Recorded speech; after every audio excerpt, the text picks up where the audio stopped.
There it is. All right. Give me 2 seconds. I'm going to run to the fridge. I'll be right back. Stream. Oh, no, you can't go. We're recording. This is the come on. pre-show. You missed out. It's like, get something to drink. I got... Wow. There's nothing.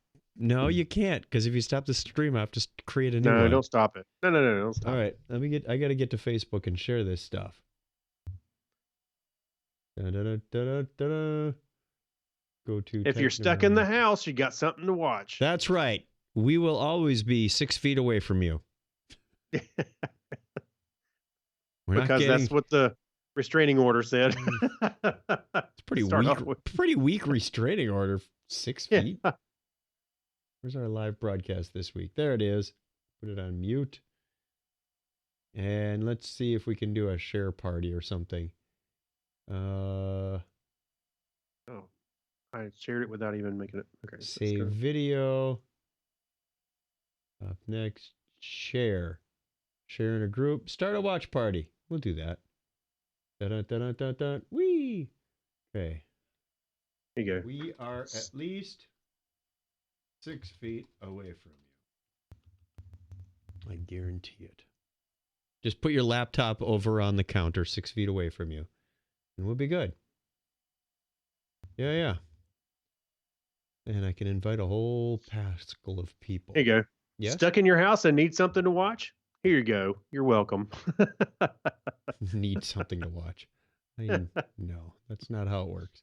All right, then let us begin by recording this craziness we call Technorama, and people will join. Wow, all kinds of people join. Michael King, Amy Kofel, Scott Tornio, Michael Montalvo, Kathy Parent, David Paul Johnson, Greg Liebert. Greg's retired now, so he's got nothing better to do. Well, I got Where are a all new these trailer. people? Oh, they must be seeing them because they're in the watch party. Yeah, see, when you do the watch party, it's like it lights blows up. Yeah. Good. All right. Thank you, everybody, for watching. Although I can't see how many concurrent people. JT Shea has joined. So let's get started, because that's what they came here to do. And in 5, 4... Technorama episode 592, certified coronavirus free.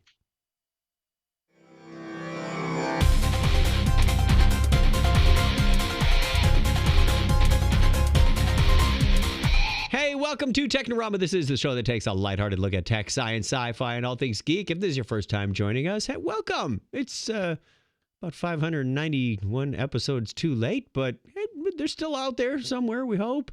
I am Chuck Tomasi, and joining me is Craig Stepp. How are you, Craig? I'm doing good, and we're both virus-free for the moment. We are. We're still in our 2-week quarantine after we got back from the Star Trek cruise last week, but showing no signs of illness or fatalities or anything like that in the family or otherwise. Oh, yeah. Oh, I'm sorry. I thought you were talking about us. It's like, no, we're fine for the moment. Fine. But we are quarantined.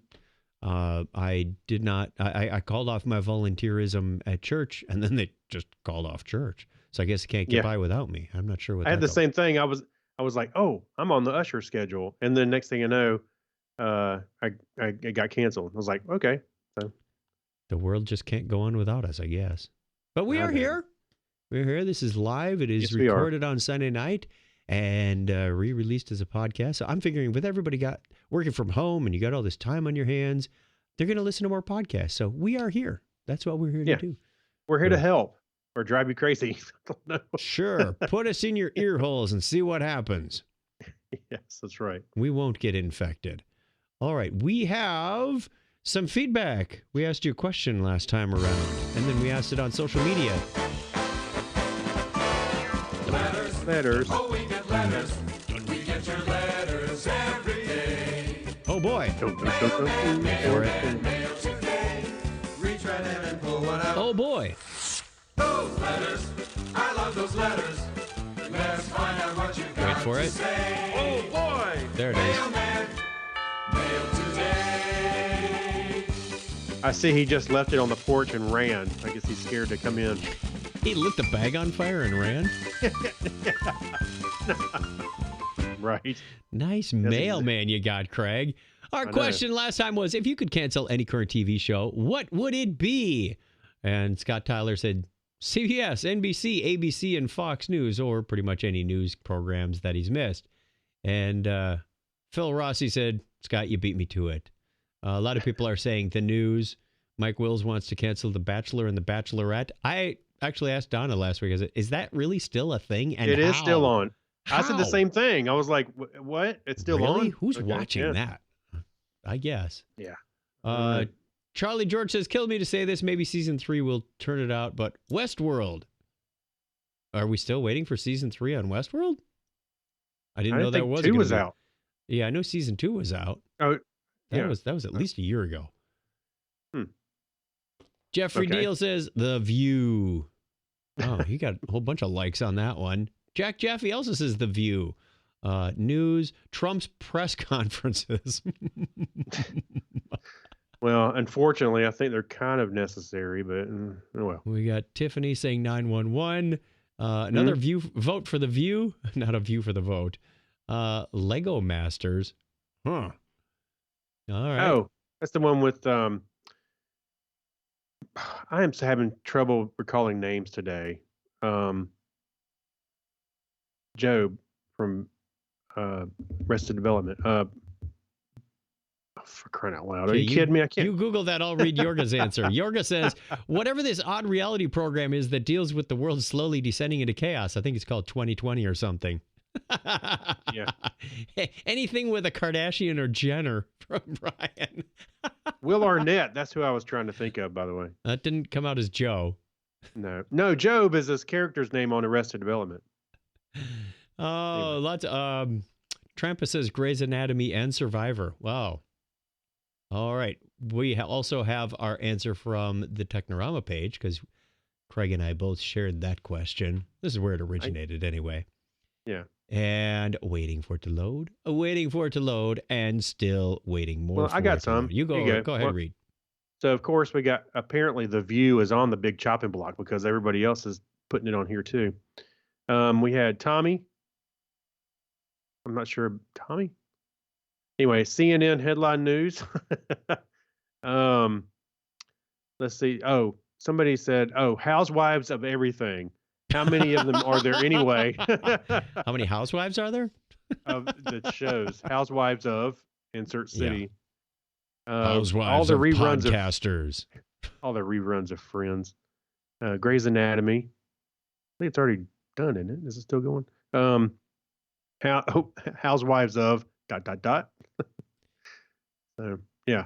Our There's a bunch of loyal patron John Noble says, TV show. Just a minute. Let me ask my grandpa. Nah. Ha ha ha. Here, Joe Fiore on our Technorama response. He said, this is our one sympathetic response, and leave it to Joe to be the voice of reason. so he goes, I wouldn't want to cancel any show just because I don't like a show. Why ruin it for somebody else's fun? I just won't watch it. But I'd hate it anyway from all those who are enjoying it. I'm still bitter about all those people that were requesting that NBC cancel Heroes years ago when I was still enjoying the show.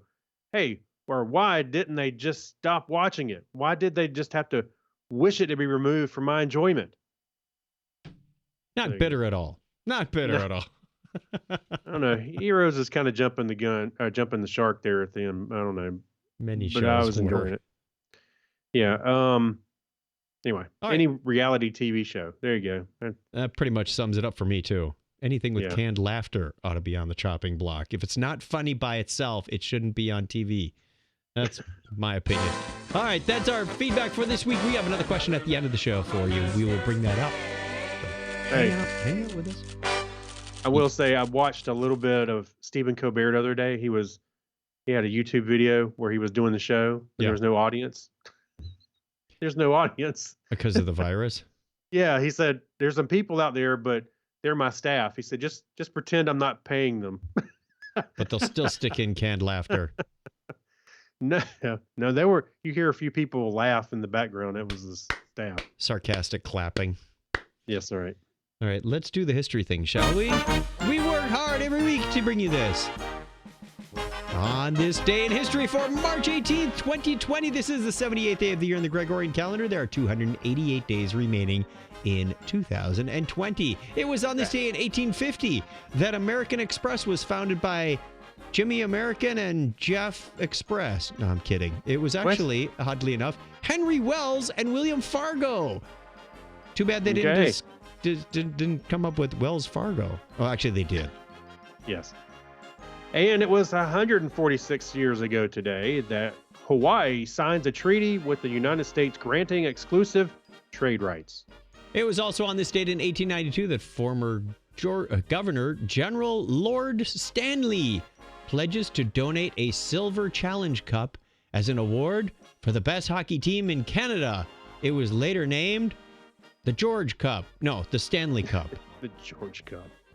March 18th, 1965, cosmonaut Alexei Leonov, leaving his space station Voskhod 2 for 12 minutes, becomes the first person to walk in space. Technically, he's floating, right? He's lost in space. He's like floating. It's not really walking. It was on this date in 1968 that the U.S. Congress repealed the requirement for a gold reserve to back U.S. currency. And then they promptly got rid of it. So a Vosk 2M, rocket at Plesk Cosmodrome Site 43, keeps getting better, explodes during a fueling operation. Wow, killing 48 people on this date in 1980. Wow, you got a dark one there, Craig. I know. Exploding rockets.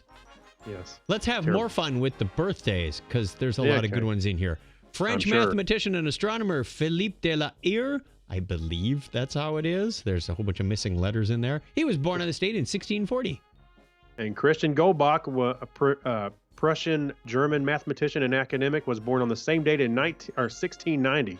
Grover Cleveland, the American lawyer and politician. He was the 22nd and 24th president of the United States. He was born 183 years ago today.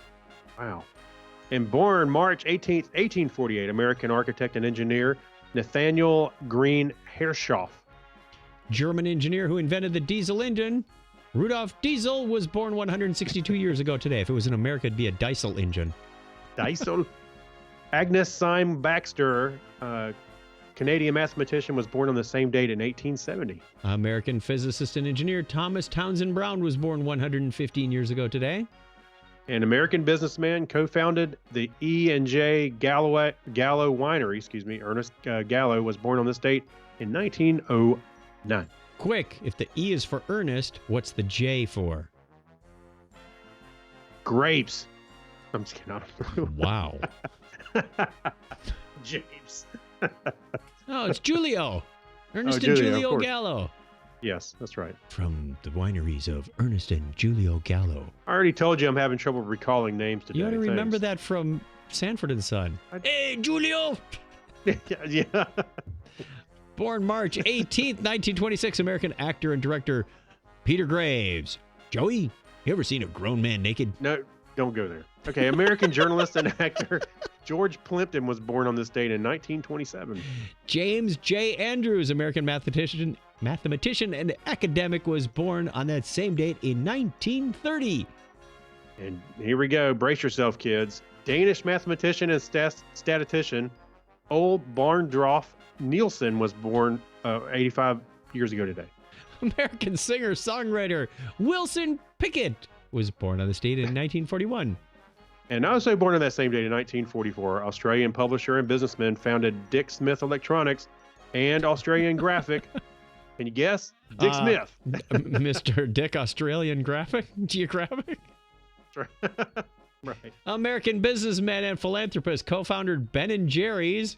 It's either going to be Ben or Jerry. Take a guess. Yeah. Ben Cohen. He was born on this date in 1951. All right. And Swedish physicist and astronaut Christer Fångstang was born on this 63 years ago today. Close enough.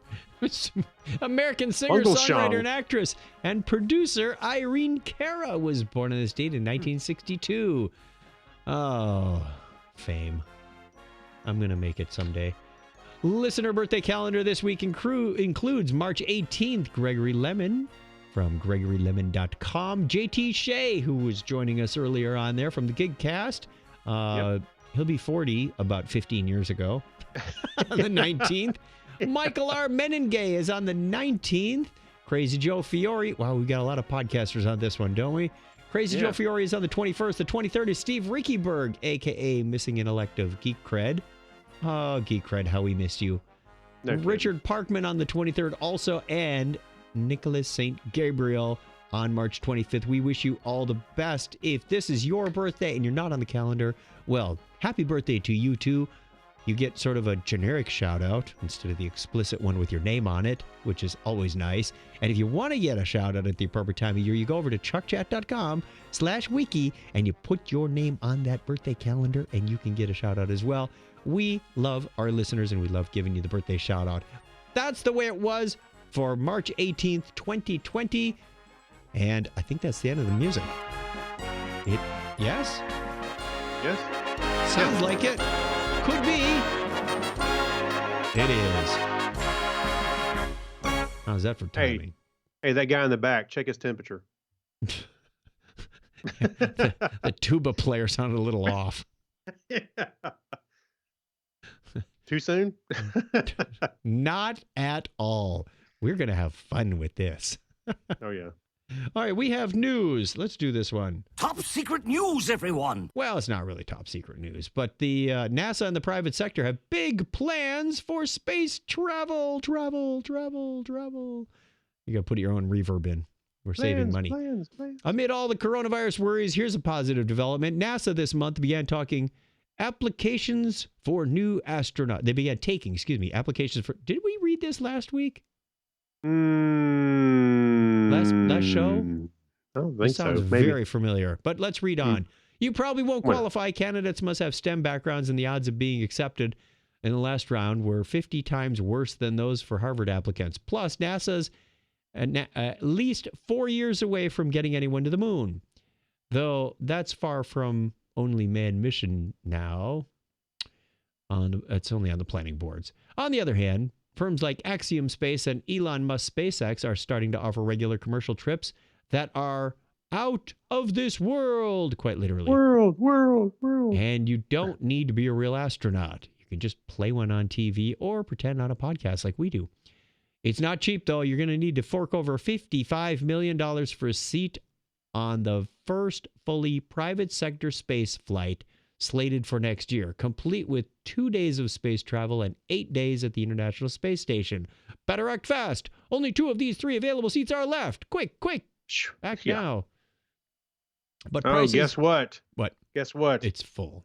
All travel from space has been blocked now because of the coronavirus, so we're They stuck. don't want you taking it to the space station. If everybody up there got sick, we'd be in real trouble. That would be a problem. They do plan on the prices coming down as the long-term prospects for off-planet exploration and residency are improving. NASA is forging ahead with its Moon to Mars program with a planned lunar landing date in 2024. The moon leg, called Artemis, Apollo's twin sister, includes an orbiting spacecraft with room for astronauts to live for up to 3 months while shuttling back and forth to the lunar surface. That'll allow for extended periods of exploration and access to the moon, or to more moon sites, including, notably, the lunar South Pole, where you could get lunar penguins, I guess. Yes. It's thought to hold hundreds of millions of tons of ice and lunar penguins.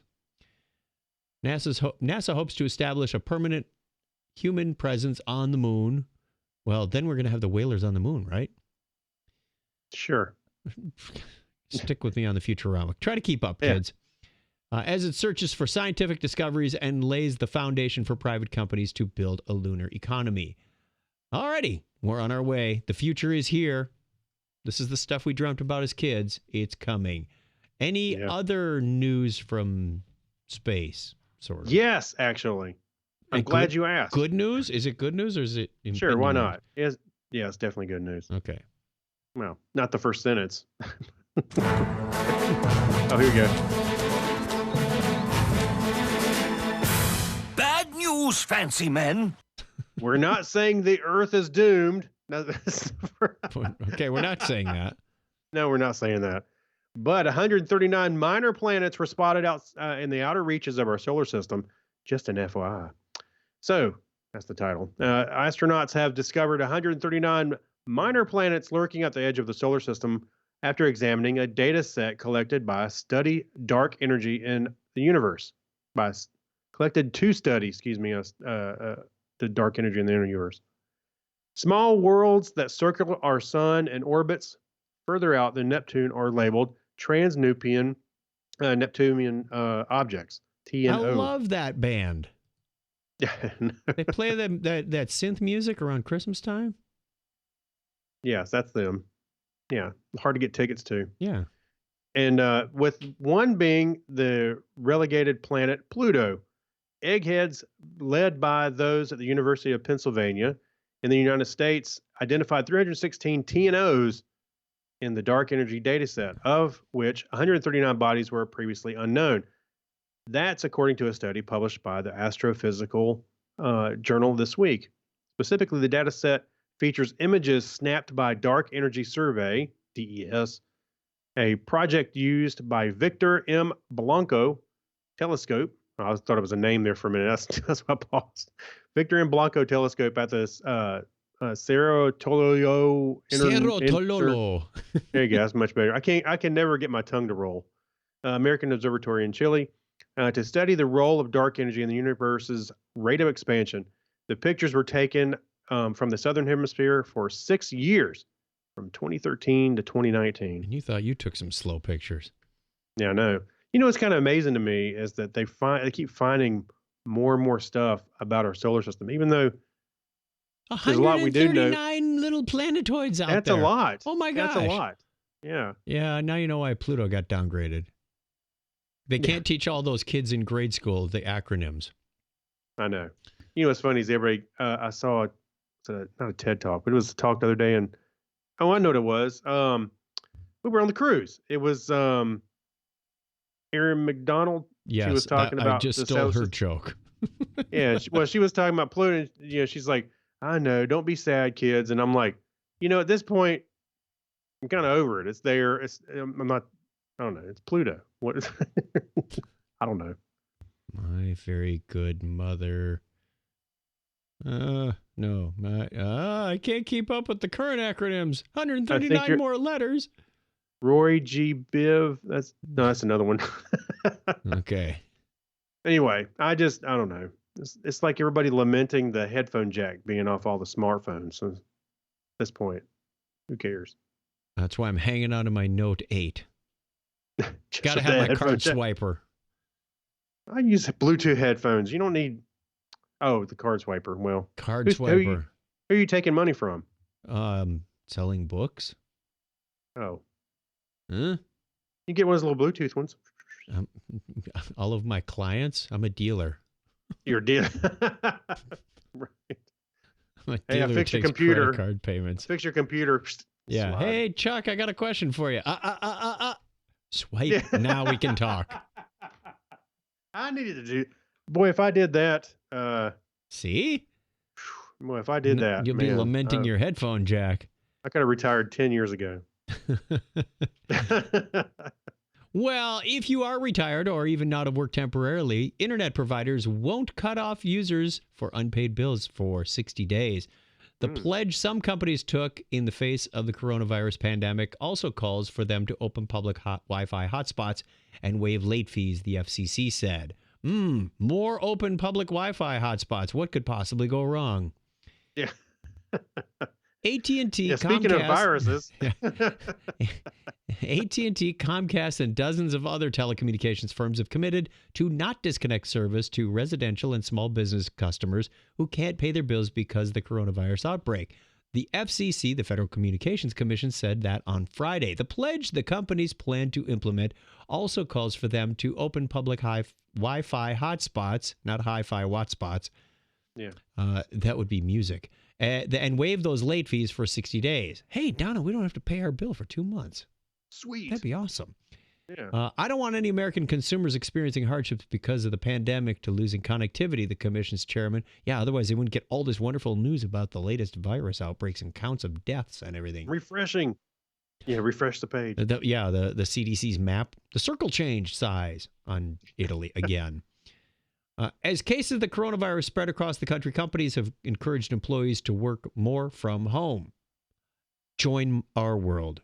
I've been working from home for 10 years. Yeah, that's true. Schools and students are relying on the internet for remote online learning, and doctors and medical professions are using it for video consultations with patients. We know that more Americans than ever before will need internet access to work, education, and healthcare, says Jessica Rosenworcel of FCC Commissioner said Friday. We also know that this crisis will expose hard truths about the scope for the digital divide. She highlighted the need to have students connect as classes shift to virtual learning because schools have closed. Good on them. And I love it when companies take the high ground when it comes to crisis times like this. Yeah, and I'm also thinking, you mentioned all those open hotspots. This is also a good opportunity for all those VPN vendors out there. Where you might have an investment opportunity there, Craig. Yeah. If they up their game a little bit and say, hey, we got free trials for 2 months or something like that, I think that would be fantastic, because I'm kind of in the market for a VPN service myself. So, but which kind of relates to this next article and about how our U.S. infrastructure is well equipped to handle work from home surge. Are we? I don't know. My neighbor this morning, I saw my neighbor outside, and after I stood away from 6 feet from him, we had a conversation, and we were talking about that, and we were joking. He was kind of joking that the internet's going to start sucking in our neighborhood because everybody is at home.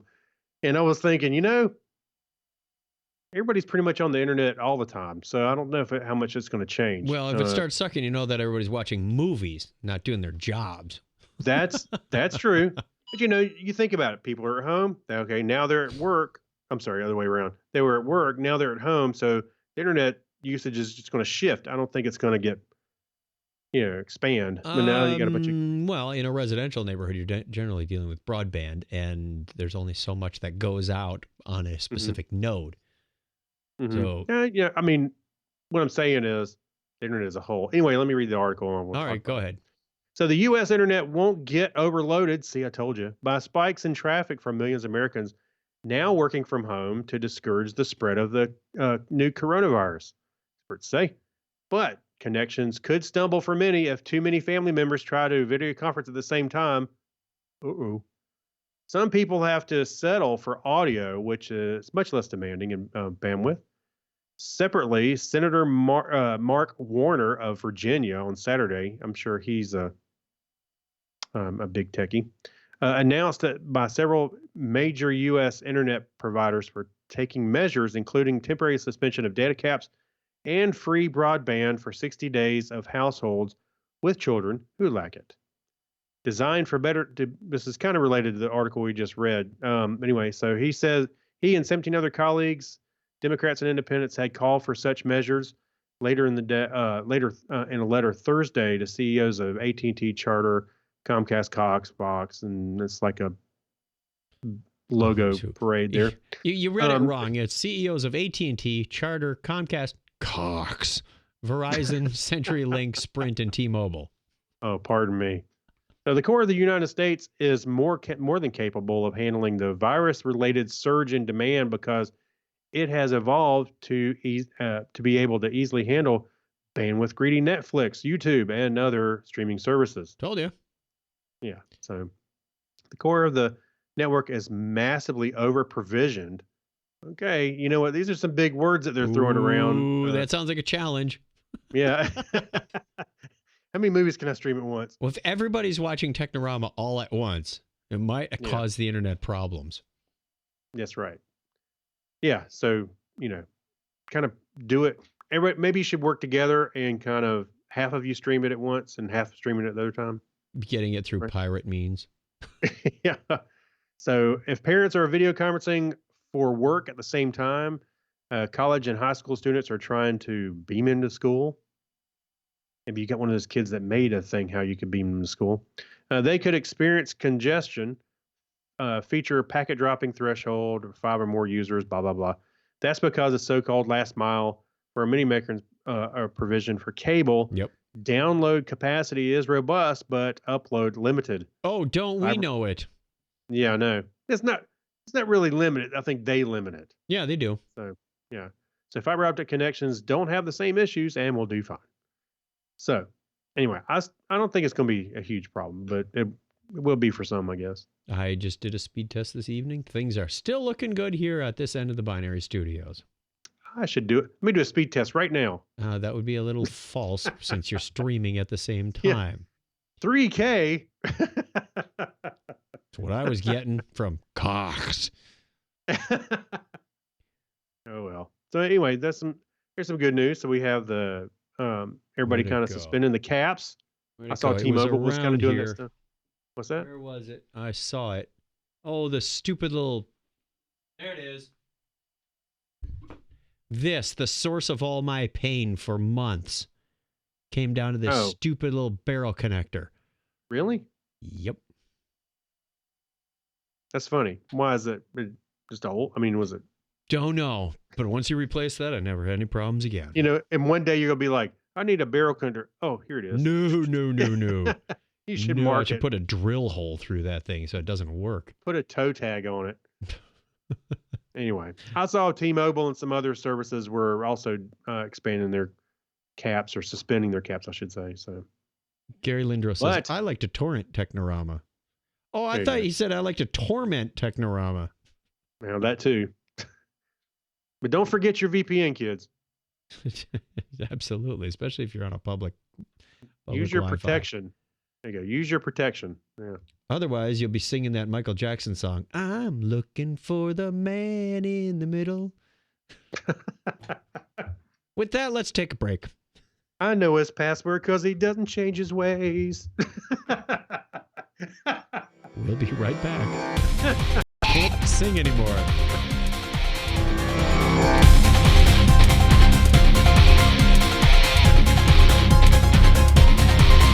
Take a fact-based journey through the cosmos with Astronomy Cast. Join me, Dr. Callie and my co-host Fraser King of the State Universe today as we discuss not just what we know, but how we know it. Topics range from dark matter to why Pluto isn't a planet. Get your episodes today at astronomycast.com or look for us in iTunes.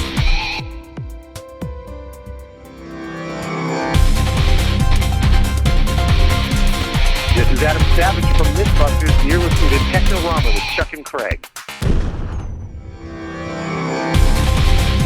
We're going to have to update that one. He's not from Mythbusters anymore. Well, he was in some sense. He was when we recorded that 15 years ago. Oh, Yeah. man. Oh, we've been I at know. this a long time. I was going to say that's probably one of our older IDs. Yeah, you think? Okay. I mean, we have some podcasters that we did before we got a hold of Adam, but that was Yeah. fun. That was fun. All right. Speaking of thank yous. Oh, shout out to the chat room. We have a whole bunch of names that went by. Larry Hudrick. I know him from the Phoenix developer meetups. Bruce Patterson. Wow. Really old family friend. Wow. Clinton Alvord. Never heard of him. Yeah, I don't know. Again. Kathy Parent. Craig Glasner. Lisa Lubaka Pullman. Gary Lindros. He already chimed in. Cindy Adamson. Craig Glasner again. I think some of these people are leaving and coming back. The Facebook ad just won't leave them alone. Oh, speaking of which, here's CJ. Steve Van Tassel, Paul Berg, lots of old friends from way back. Great to see That's you. it. Thanks for joining. Checking And it I out. see John Miller Jr., John Clifford, and Bill Steigerwald. I know him from Scouts. And you mentioned JT. Yeah, we mentioned him enough. Yeah, I think he's going to be 40. Again? He's like one of those women that just won't admit they're getting older. Was that like 3 times by now? 3? He's been 40 Yeah. for like the past 12 years. Yeah.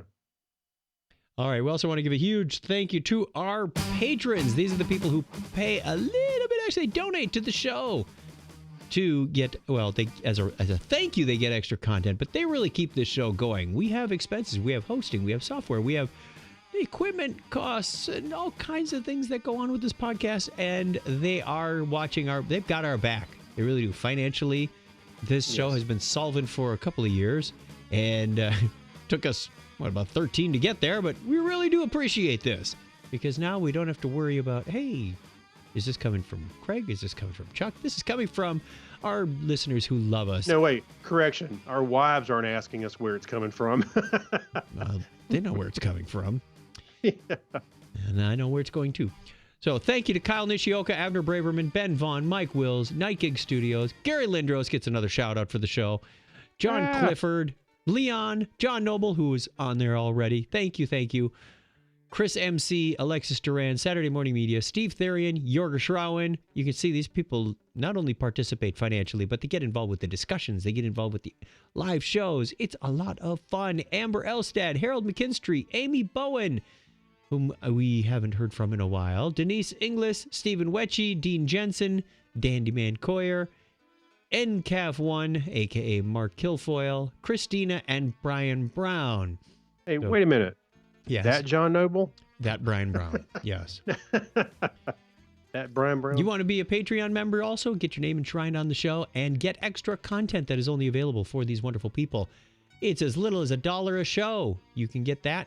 And right just off camera are the postcards ready to go out. So if you don't have your address in Patreon, send us an email, technorama@chuckchat.com, and we will get that postcard out to you. Craig and I both signed these when we were on the cruise. So I was going to say, yes? I was going to say maybe we should have them update their profile under Patreon. That would work with too. their address. Yes. Yeah.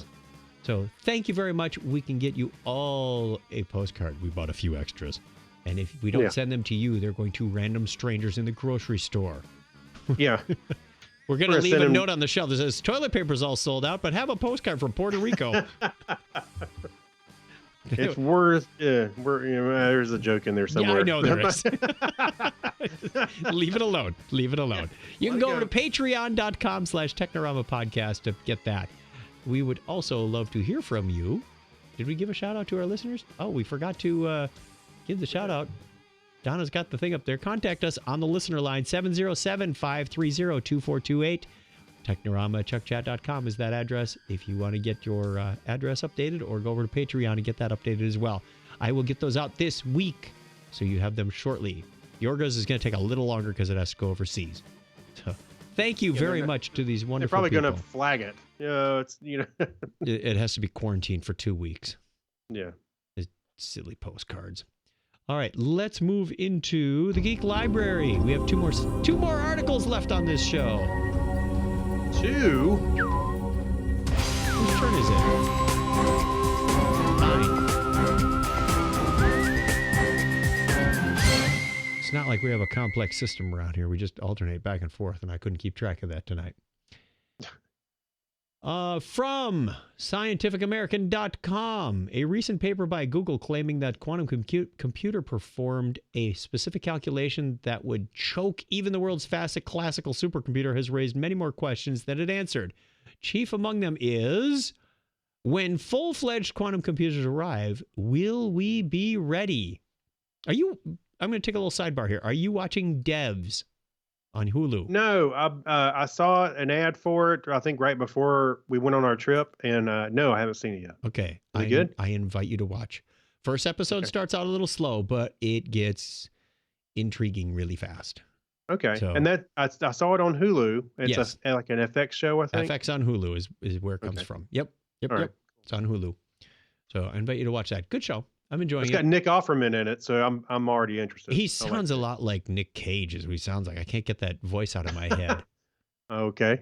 Just a very deadpan expression of how the universe works and what his research is about. But it's getting good. They, as of this recording, I think we got up through episode 3, and that's as far as we've watched. And I want more. So that'll give you a hint. So Google achieved this milestone against the backdrop of a more sobering reality. Even the best gate-based quantum computers today can only muster around 50 qubits. A qubit, or a quantum bit, is the basic piece of information in quantum computing, analogous to a bit in classical computing, but so much more. Gate-based quantum computers operate using a logic gates, but in contrast with classical computers, they exploit inherent properties of quantum mechanics such as superposition, interference, and entanglement. Current quantum computers are so noisy and error-prone that the information in its quantum state is lost within tens of microseconds through a mechanism called decoherence, which sounds like something on Technorama. No, that's incoherence. On Technorama? Yeah, it does sound like something on us. And through faulty gates. Yeah, that would be us too. Faulty gates. Yeah. Hey, I love that show. That's how the cats keep getting in my backyard. Sorry, I was Still, thinking of Faulty researchers. Towers. Yes, I know what you're talking about. Yeah. Try to keep up. Come on. Yeah. Still, Yeah. researchers are making demonstrable, if slow, progress towards more usable qubits. Perhaps in 10 years or 20, we'll reach the goal of reliable, large-scale, error-tolerant quantum computers that can solve a wide range of useful problems. It's still going to say, application crashed, press Control-Alt-Delete. When that day comes, what should we do with them? We've had decades to prepare. In the early 80s, the American physicist Paul Benioff published a paper demonstrating that quantum mechanical model of a Turing machine, a computer, was theoretically possible. Around the same time, Richard Feynman argued that simulating quantum systems at any useful scale on classical computers would always be impossible because the problem would get far, far too big, is what he said. The required memory and time would increase exponentially with the volume of with the volume of the quantum system. On a quantum computer, the required resources would scale up far less radically. Feynman really launched the field of quantum computing when he suggested that the best way to study quantum systems was to simulate them on quantum computers. Simulating quantum physics is the app for quantum computers. They're not going to be helping you stream video on your smartphone. Let me repeat that. Not interested. No YouTube from the quantum computers. Yeah, that's a hard stop for me, man. If Hard pass. large fault-tolerant quantum computers can be built, they will enable us to probe the strange world of quantum mechanics to unprecedented depths. It follows different rules than the world we observe in our everyday lives, and yet underpins everything. This is a bit lengthy article. I'm going to stop there, but you feel free to read it if you go to the show notes at chuckchat.com/Technorama and check out episode 592. And this article is, Are We Ready for Quantum Computers? Fascinating stuff. I'm not, because I know my family's going to ask me to fix it. No, you just call up Scott Bakula and he jumps in and he leaps into someone else's body. Yeah. No, yeah, I was reading this. I was like, no, I'm not ready, because I can hear my dad calling already. Hey, having some trouble with my quantum windows. Yeah. Blue screen still. Anyway.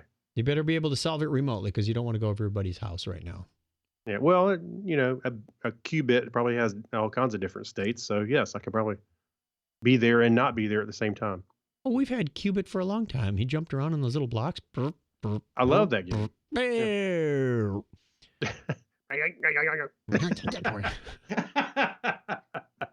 We need a sound bite in this show somewhere about Qubit swearing. All right, so that's what we need to do. Anyway, a newly discovered deep-sea coral garden could unlock the ocean's secrets. I'd like to be under the sea in a deep-sea garden with you. Okay, so what? This is really bizarre. Oops, the up video started auto-playing itself. I was like, what soundbite are you playing? It's the ominous music. There's no narration, so I'm just going to play the music back. Yeah. So Australia's most famous coral resides in the Pacific coast. The Great Barrier Reef is amazing, to be sure, and a bellwether of how climate change is impacting reefs around the world. Yes, it is. But there is a reef hidden in the deeps of the Southern Ocean off Australia's south coast that could unlock a more profound secret about climate change and the entire ocean.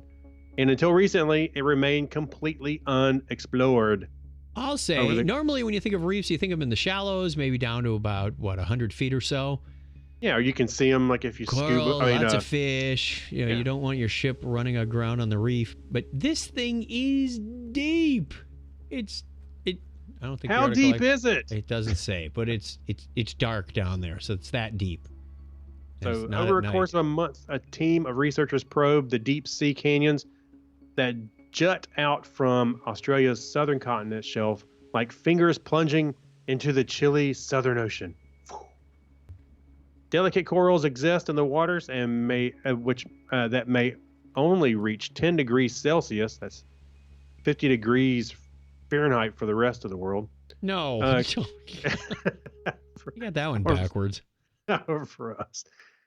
All right. Anyway, so clinging to the walls of the canyons and crawling over the plateaus, the researchers on the RV Falker, be careful saying that, sent a remote operated vehicle, ROV, down to the depths to collect samples of both living fossils and fossil coral, while capturing stunning 4K video in the deep sea, which you can see on this article. Mm-hmm.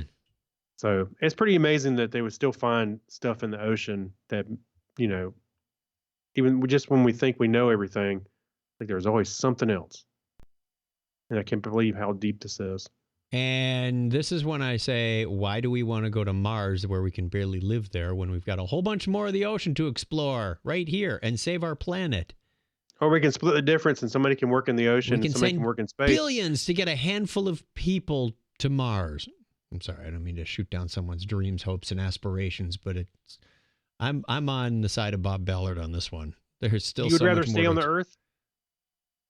We're all going to stay on the Earth, Craig. Well, I meant rather than go. I mean, maybe not you and I, but I mean, I'm saying you would rather invest in the Earth rather than invest into space. Yes, I would. Okay. I mean, to be honest with you, not just the discoveries and everything, but there's a lot more. We got a lot bigger problems, I think, than trying to go to Mars. I agree. It's an expensive proposition. However, I am totally for sending robotic stuff to Mars and doing exploration that way. But, Sure. But people, it is a big expense. It is a huge expense. Okay. That takes us to the end of our articles, but we do have one question for you to ponder until we come back next time. Oh, really? Yes. What are your favorite mobile games? I have to look. I don't even know if I play any mobile games anymore. I saw a lot of people playing card games while we were at the airport waiting for 12 freaking hours. Let's see. I don't have anything under entertainment. I don't even have a category in my phone called games anymore. So I am not your demographic. I do have Star Trek Timelines. I think Clinton plays that All right. as well. I really don't do a lot of games on my phone, although this phone's more than capable of doing some gaming. Maybe I should try and play a couple games. But Maybe. Star Trek, a couple of Star Trek games were pretty cool. I'm just afraid when I turn to electronic games, it's going to turn into a time suck. I've already got enough time sucks in my life. Time suck. Didn't Doctor Who coin that term? Yes, it is a well-known phenomenon in the universe made up of dark, dark, dark energy. Yeah. That brings us to the end of the show, so let us play that end of show music. And thank you once again for joining us. We are going to hightail it out of here. Remember, wash your hands, don't touch your face, drink more Corona. No face palms. No face. Well, you can do it as long as you wash your hands. Yeah. Call us on the listener line, 707-530-2428. Make sure you wash the phone when you're done. Just dunk it in the sink. Email us, technorama@chuckchat.com. Find all this information and more on our website at chuckchat.com/technorama. And we will see you again real soon, because there's always more to this crazy world than just the news about the virus. That's right. That time stamped it right there. Someone's going to listen to this in 10 years and go, haha, remember that? Yeah, remember that virus? Till next time, Craig, give us a binary high five. All right, 101. I'll give you a Vulcan high five, too. There you go. A sci-five. A sci-five. Bye. Later.